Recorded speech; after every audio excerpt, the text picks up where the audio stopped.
Shalom, selamat malam Bapak Ibu, Saudara-saudari yang dikasihi Tuhan. Renungan firman Tuhan Pendeta Dr. Erastus Sabdono bersama saya Z Ferry. Malam hari ini berjudul Kodrat Dosa yang Ditanggulangi. Sangat penting untuk ditegaskan mengenai keberadaan dosa dalam kehidupan manusia dilihat dari dua perspektif atau dua dimensi. Dimensi yang pertama, dosa dalam bentuk perbuatan, perilaku, atau ekspresi dari perilakunya yang kelihatan. Dalam hal ini, dosa sudah menjadi buah atau menjadi perbuatan. Kemudian dimensi yang kedua, dosa dalam bentuk berupa kodrat atau potensi, yaitu penggerak seseorang melakukan suatu perbuatan dosa. Ini adalah dosa dalam arti sifat yang melekat di dalam diri seseorang. Inilah yang disebut sebagai kodrat dosa atau hukum dosa dalam diri semua manusia yang telah kehilangan kemuliaan Allah. Roma 3 ayat yang ke-23. Banyak orang yang menyelesaikan masalah dosa hanya pada perbuatan yang sudah dilakukan, atau ini termasuk dalam perspektif yang pertama, dengan cara meminta pengampunan. Setelah itu ia merasa sudah menyelesaikan masalah dosanya. Padahal masalah dosa bukan hanya pada tindakan lahiriah, melainkan juga pada potensi dosa yang ada dalam diri. Ini masuk dalam perspektif yang kedua.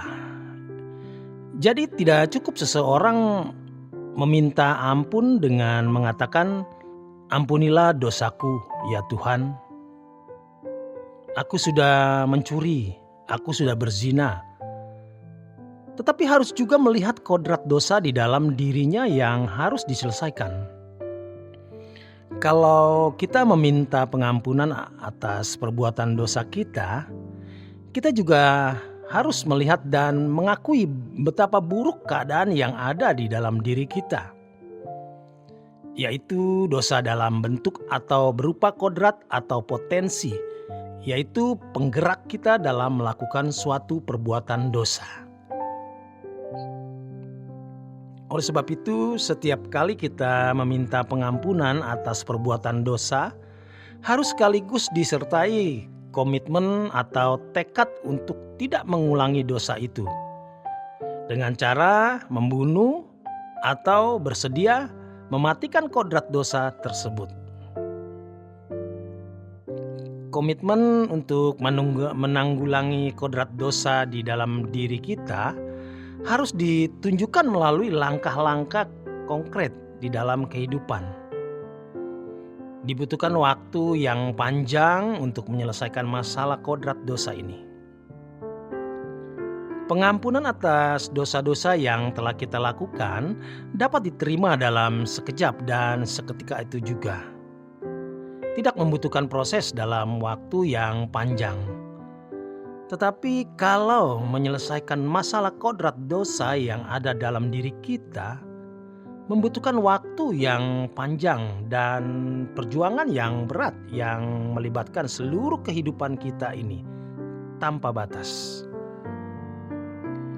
Langkah-langkah itu antara lain, pertama, kita harus mendengarkan firman yang benar, sebab firman itu menguduskan. Yohanes 17 ayat 17. Firman bukan menguduskan perbuatan dosa yang sudah dilakukan, tetapi firman menguduskan potensi dosa di dalam diri kita. Adapun perbuatan dosa yang dilakukan dapat diselesaikan dengan darah Yesus. Tetapi kodrat dosa diselesaikan dengan kelakuan atau dengan ketekunan mendengar firman yang mengubah cara berpikir. sehingga memperoleh kemerdekaan dari dosa. Yohanes pasal 8 ayat 31 dan 32. Itulah sebabnya firman Tuhan mengatakan bahwa Injil itu kuasa Allah yang menyelamatkan. Di sini maksudnya adalah pengajaran yang disampaikan oleh Tuhan Yesus, itulah kebenaran yang memerdekakan. Dalam hal ini, setiap orang percaya membutuhkan Roh Kudus yang menyingkapkan kebenaran Injil yang memerdekakan di dalam hidupnya. Roh Kudus adalah sarana untuk mengalami kemerdekaan rohani. Itulah sebabnya langkah yang kedua adalah dipimpin oleh Roh Kudus. Roh Kudus menuntun orang percaya kepada seluruh kebenaran. Berdoa sebenarnya bukan sesuatu yang mudah dilakukan. Dalam kenyataannya, banyak orang Kristen yang tidak sanggup menyediakan waktu secara teratur menjumpai Allah. Mereka tidak sanggup duduk diam di kaki Tuhan lebih dari 15 menit. Ironis lagi, para teolog yang bisa berjam-jam di ruang perpustakaan, 10 menit pun tidak bisa diam di kaki Tuhan guna mengalami atau mengadakan perjumpaan dengan Allah.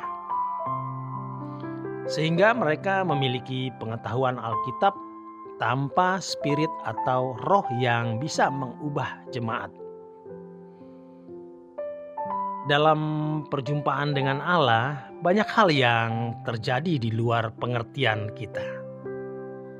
Secara adikodrati, Allah mengubah kita melalui perjumpaan-perjumpaan dengannya dalam doa. Itulah sebabnya doa adalah sesuatu yang mutlak harus dilakukan secara teratur dan konsisten. Akhirnya, untuk mengalami kemerdekaan dari kodrat dosa, seseorang harus mengalami berbagai proses melalui banyak pengalaman di dalam hidup. Dalam setiap peristiwa hidup yang dialami atau dijalani, seseorang dibentuk Tuhan, diproses untuk dimerdekakan dari kodrat dosa. Jadi, semua kejadian yang diizinkan Allah terjadi dalam hidup orang percaya yang mengasihi Dia akan mendatangkan kebaikan, yaitu menjadi serupa dengan Yesus yang sama dengan menanggalkan kodrat dosa untuk mengenakan kodrat ilahi.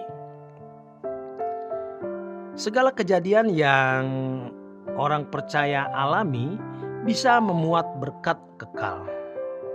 Dalam hal ini, respon kita terhadap setiap kejadian harus positif, yaitu menerima dengan ucapan syukur guna menangkap maksud Tuhan di balik kejadian yang kita alami. Supaya lebih lengkap lagi, orang percaya harus meninggalkan persekutuan dengan orang-orang yang tidak takut akan Allah. Sebab firman Tuhan sendiri berkata, "Keluarlah kamu dari antara mereka dan jangan menyentuh apa yang najis, maka aku akan menerima kamu sebagai anakku, laki-laki dan anak-anakku perempuan." Dengan demikian, sangatlah jelas bahwa kemerdekaan seseorang dari kodrat dosa membutuhkan perjuangan dalam proses yang membutuhkan waktu yang panjang. Selamat berjuang. Demikian kebenaran firman Tuhan. Selamat malam, selamat beristirahat. Tuhan memberkati.